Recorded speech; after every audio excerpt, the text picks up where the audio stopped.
Приветствую всех, кто смотрит это видео. С вами Алена Пекур, дизайнер нарядов для торжеств. Хочу вам рассказать о пуховой накидке. Они делаются, во-первых, из вот такого материала.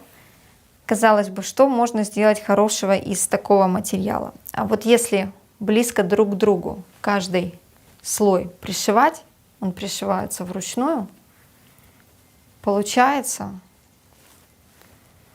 очень роскошная накидка. Чаще всего можно встретить накидки на основе.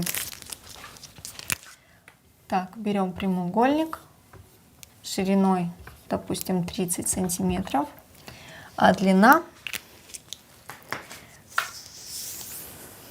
накидка одевается вот так, и здесь завязывается при помощи ленты, либо эта же накидка завязывается сзади, вот здесь. Вот эта широкая часть перекрывает эти ленты, и получается очень теплая накидка. По спине можно эти накидки чуть-чуть делать пошире, в зависимости от того, в каком регионе вы живете, и от времени года, конечно, зависит. То есть, когда более прохладно, более широкие накидки вот здесь будут актуальны, то есть, чтобы как можно больше закрыть. Но, как правило, это 30 сантиметров, 30-35 сантиметров. Значит, обхват 120. Вот здесь вот эта часть по середине, приблизительно по середине вот этого расстояния от крайней плечевой точки до локтевой. Приблизительно вот так будет завязываться накидка. Вот я меряю, у меня 120 сантиметров, допустим.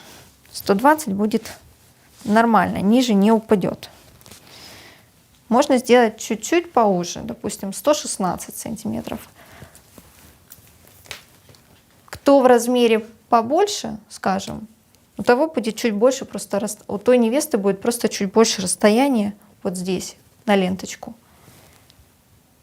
Или здесь на спине, то есть просто чуть-чуть больше. Ну вот я использую 120 сантиметров. 120 на 30. Значит, вот такой формы должна быть наша накидка. То есть линию середины я нахожу. У меня все сложено пополам. Еще раз пополам. То есть 4 слоя. И немножечко закругляю. Просто закругляю от руки. Здесь как бы не принципиально. Главное, чтобы здесь вот оставить небольшое расстояние для ленты. Все. Вот основание готово. Основание использую прокатный атлас. Подкладка та же тафта или тот же прокатный атлас может быть. То есть тут надо смотреть уже по вашему усмотрению, одним словом, что вы хотите, что вы считаете нужным поставить. То есть ставите. Одним словом, должна быть подкладка, и если очень холодно, то и прокладка, то есть синтепон. У вас должны быть вот эти детальки. 3 одинаковые. Основной материал, подкладка и прокладка. На основной материал вы нашиваете вот эти вот полоски пуха. Можно делать просто из меха такую накидку. Из искусственного, из натурального, то есть можно просто из меха. Но я говорю о пуховой накидке, потому что очень часто их сейчас делают, и они востребованы. Они теплые, они красивые. Еще раз покажу.